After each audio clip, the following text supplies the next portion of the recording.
Buenos días, muchachos. Nosotros les vamos a hablar sobre la decadencia del escolasticismo, el Renacimiento, Leonardo da Vinci, la Reforma, Copérnico, el sistema copernicano del mundo, Gilbert Bacon y el método experimental, Galileo, de Descartes a Boyle y Pascal. La decadencia del escolasticismo. Primero, el escolasticismo es un movimiento o corriente teológica y filosófica que utilizó parte de la filosofía grecolatina clásica, la razón natural humana y en particular la filosofía y la ciencia aristotélica, para comprender el contenido sobrenatural de la revelación religiosa del cristianismo.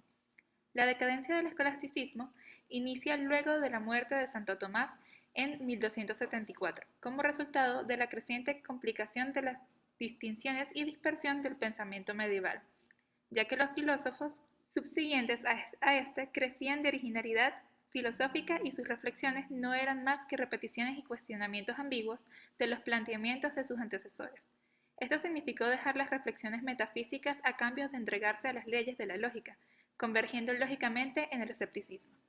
Además de esto, se le agrega el caos político de Europa durante el siglo XIV, debido a que las guerras que se desencadenaron contra el emperador romano, la ruptura de la hegemonía imperial, Europa se divide en naciones que luchan contra el Papa. El cristianismo se divide, aparecen en la historia por primera vez dos papas. Los teólogos se dedican a la política y aparecen los legistas. Todo este movimiento causó desencanto en el hombre europeo, que al rechazar el pensamiento escolástico y querer regresar a los antiguos clásicos, sumando a esto el profundo sentido humanístico que se les fue desarrollando, derivó en el Renacimiento. El Renacimiento. Como símbolo para el inicio del Renacimiento se tiene la caída definitiva del Imperio Romano del Oriente en 1453. Se redescubren las obras clásicas de la época griega y romana, y surge el humanismo, que sitúa al ser humano en el centro del universo como superior a todos los demás seres, y que sigue las corrientes del platonismo y aristotelismo. Paralelamente, la ciencia avanza a grandes pasos, imponiéndose la teoría heliocéntrica a la geocéntrica, y descubriéndose las primeras leyes y entidades físicas de la cosmología con personajes como Copérnico, Kepler y Galileo, además de la instauración del método hipotético-deductivo y del inductivo en la ciencia, el desarrollo de las matemáticas y a Bacon con sus consideraciones del experimento como el verdadero instrumento científico. El Renacimiento es uno de los grandes momentos de la historia universal que marcó el paso del mundo medieval al mundo moderno, que impulsó el progreso económico y de la ciencia social en toda Europa occidental, entre los siglos XV y XVIII. Ok. Entre los personajes más simbólicos del hombre del Renacimiento se encuentra Leonardo da Vinci, polímata florentino del Renacimiento italiano. Poseía conocimientos que abarcan diversas disciplinas que jamás habían existido, pero su asociación histórica más famosa es la pintura. Sin embargo, los estudios de da Vinci en ciencia e ingeniería son tan impresionantes e innovadores como su obra artística, y fueron registrados en sus diarios y cuadernos de notas, que comprende 13.000 páginas de textos y dibujos, asociando arte y filosofía natural presente de la ciencia moderna. Tales notas realizadas y puestas al día de manera cotidiana a lo largo de toda la vida y viajes de Leonardo, de manera constante se esfuerza por hacer observaciones del mundo que le rodea, consciente y orgulloso de ser, como él se definía, un iletrado, autodidacta y lúcido observador de fenómenos naturales, a menudo alejados de lo que se aprendía en la escuela, por lo que su método científico se basaba fundamentalmente en la observación. La ciencia fue el capitán, la práctica fue el soldado. Sus investigaciones científicas no se refieren exclusivamente más que a lo que ha estado acompañado de la práctica. Leonardo intentó comprender los fenómenos describiéndolos e ilustrándolos con mucho detalle, no insistiendo demasiado en las explicaciones teóricas.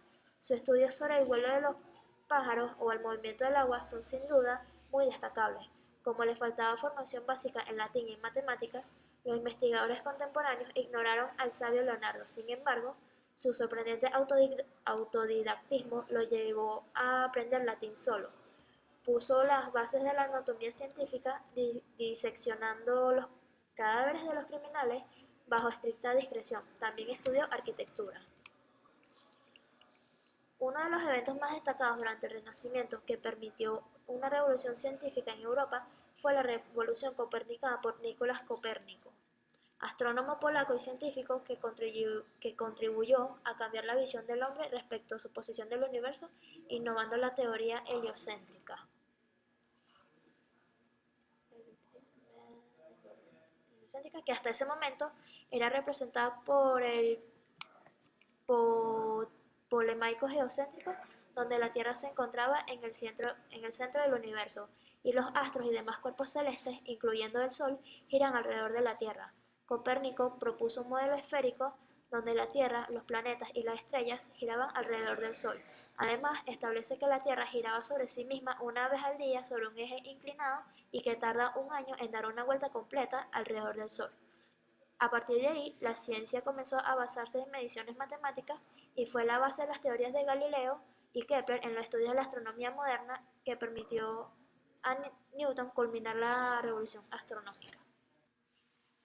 La Reforma, movimiento religioso cristiano. Se conoce como la Reforma o Reforma Protestante al movimiento religioso cristiano iniciado en Alemania en el siglo XVI por Martín Lutero, 1483-1546, y quien, junto al rey inglés Enrique VII, logró dividir la Iglesia dos veces más, dando lugar a lo que conocemos actualmente como Iglesia Católica, protestante, ortodoxa y anglicana, y dando fin a la lucha de poder entre los líderes políticos y la Iglesia, a favor de los dos primeros.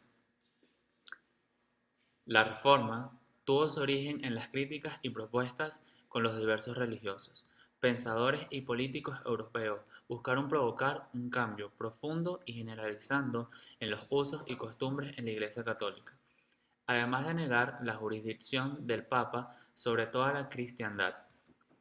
El movimiento recibirá posteriormente el nombre de Reforma Protestante, por su intención inicial de reformar el catolicismo, con el fin de retornar a un cristianismo primitivo, y la importancia que tuvo la protesta de Spira, presentada por algunos príncipes y ciudades alemanas en 1529 contra un edicto del emperador Carlos V, tendiente a derogar la tolerancia religiosa que había sido anteriormente concedida a los principados alemanes. Este movimiento induía sus raíces en elementos de la tradición católica medieval, como el de los alumbrados y la reforma del cardenal Cisneros en España, y también tuvo el movimiento de la devoción moderna en Alemania y los Países Bajos, que era una piedad laica, anticleísta y centrada en Cristo. Además, la segunda generación del humanismo la siguió en gran medida, comenzando con la predicción del sacerdote agustino Martín Lutero, que revisó la doctrina de la Iglesia Católica según el criterio de su conformidad a las Sagradas Escrituras. En particular, rechazó la teología sacramental católica, que, según Lutero, permitía y justificaba prácticas como la venta de indulgencias, un secuestro de evangelio, el cual debía ser predicado libremente y no vendido. Este conflicto concluyó a grandes rasgos con la victoria del papado, pero creó profundos antagonismos entre Roma y el Imperio Germánico, que aumentaron durante los siglos XIV y XV. La minosidad provocada por los impuestos papales y la sumisión a los delegados pontíficos se extendió a otras zonas de Europa. En Inglaterra, el principio del movimiento para lograr una independencia absoluta de la jurisdicción papal empezó con la promulgación de los Estatutos de Mormain 1279, Provisors 1351 y Premier 1393, que redujeron en gran medida el poder de la Iglesia Católica en el control del gobierno sobre las tierras, en el nombramiento de cargos eclesiásticos y en el ejercicio de la autoridad. Ahora Gilbert Bacon y el método experimental. No solo se toca el tema científico y práctico en el Renacimiento, sino que las doctrinas filosóficas también son importantes. Para ello, se introducen dos grandes filósofos, Francis Bacon, el cual desarrolló el empirismo, tendencia filosófica que considera la experiencia como criterio o norma de la verdad, y concibió la ciencia como una actividad social ligada a la técnica, y William Gilbert, de los primeros filósofos de la era moderna en realizar experimentos con la electrostática y el magnetismo. Según Bacon, el método experimental es un método de investigación usado principalmente en la producción de conocimientos en la ciencia, donde la observación es un principio del conocimiento y que todo girará en torno a una mejor calidad de vida para la humanidad. A partir de los aportes de Copérnico, las bases de las teorías de Galilei comenzaron a tener una connotación matemática más precisa al momento de describir fenómenos naturales. Galileo Galilei fue un astrónomo, filósofo, ingeniero, matemático y físico italiano relacionado estrechamente con la revolución científica. Entre sus aportes más importantes estableció lo que hoy se conoce como método experimental, pilar central que se desarrolla todas las ciencias que hoy existen, en particular la física. Además, descubrió los satélites de Júpiter y realizó las primeras observaciones de las manchas solares de la superficie de la Luna. Otra relación entre la filosofía y la ciencia la presentan Descartes y Boyle. Descartes fue un matemático, físico y filósofo francés cuyas aportaciones fueron una revolución en el campo científico y filosófico, como fueron las coordenadas cartesianas y la sistematización de la geometría analítica. Él comenzó la utilización de las últimas letras del alfabeto para designar las cantidades desconocidas y las primeras A, B y C para las desconocidas. También inventó el método de los exponentes para indicar las potencias de los números. Además, formuló la regla, conocida como la ley cartesiana de los signos, para descifrar los números de raíces negativas y positivas de cualquier ecuación algebraica. Por otra parte, Boyle, que fue un filósofo natural, químico, físico, inventor y teólogo cristiano, conocido principalmente por la formulación de la ley de Boyle, la cual es una de las leyes que relaciona el volumen de la presión de una cierta cantidad de gas mantenida a temperatura constante, donde establece que a temperatura constante el volumen de una masa fija es inversamente proporcional a la presión que éste ejerce. Matemáticamente esta ley se puede expresar como P por B es igual a K, donde K es una constante si la temperatura de la masa de gas permanece constante. Cuando aumenta la presión, el volumen baja, mientras que si la presión disminuye, el volumen aumenta. No es necesario conocer el valor exacto de la constante K para poder hacer uso de la ley. Esta ley es una simplificación de la ley de los gases ideales o perfectos, particularizada para procesos isotérmicos de una cierta masa de gas constante. Finalmente, Pascal, pero no menos importante, es conocido como un polímata, matemático, físico, cristiano y escritor francés, quien revolucionó desde muy temprana edad el mundo, con invenciones que van desde la primera calculadora hasta el primer servicio de transporte público, cuyos aportes más destacables son la presión atmosférica y el principio de Pascal.